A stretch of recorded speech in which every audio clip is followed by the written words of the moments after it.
శ్మశానంలో ఆయన కూర్చోబోతే ఉగ్రభూతాలు వచ్చి ఓళ్ల మీద పడిపోయి ప్రజల్ని సత్కార్యాలు చెయ్యనివ్వవని అక్కడ కూర్చుని తాండవం చేసి వాళ్ళని కూర్చోబెడతాడు. పార్వతీదేవి అడిగింది మహాభారతం అనుశాసనిక పర్వంలో, శుభ్రమైన కైలాసం ఉండగా, ఇంత ఐశ్వర్యం ఉండగా, చింతామణి గృహం ఉండగా శ్మశానంలో ఎందుకుంటున్నారని అడిగింది.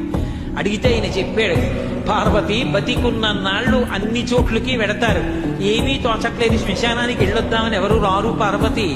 నేనంతవాణ్ణంటాడు, పొడుగ్గా ఉన్నానంటాడు, తెల్లగా ఉన్నానంటాడు, పండితుండంటాడు, పద్యాలు నాకు నోటికొచ్చంటాడు, ఉపన్యాసం చెప్పగలనంటాడు, నాకు పాటలొచ్చంటాడు, నేను నాట్యం చేస్తానంటాడు, నేను అధికారినంటాడు, నా దగ్గర డబ్బు ఉందంటాడు, నేను పాట పాడగలనంటాడు. ఇన్ని ఉన్నాయనుకున్న వాడిలోంచి ఊపిరి బయటికి వెళ్ళిపోయిన తరువాత వాడిని తీసుకెళ్లి 4 కొత్త కర్రల మీద పడుకోబెట్టి చాప చుట్టి తాడు కట్టి పైన నూలుబట్ట కప్పి తీసుకొచ్చి అన్నీ తీసేసి కర్రల మీద పడుకోబెట్టి కాల్చేస్తుంటే జీవుడు లేచి నిలబడి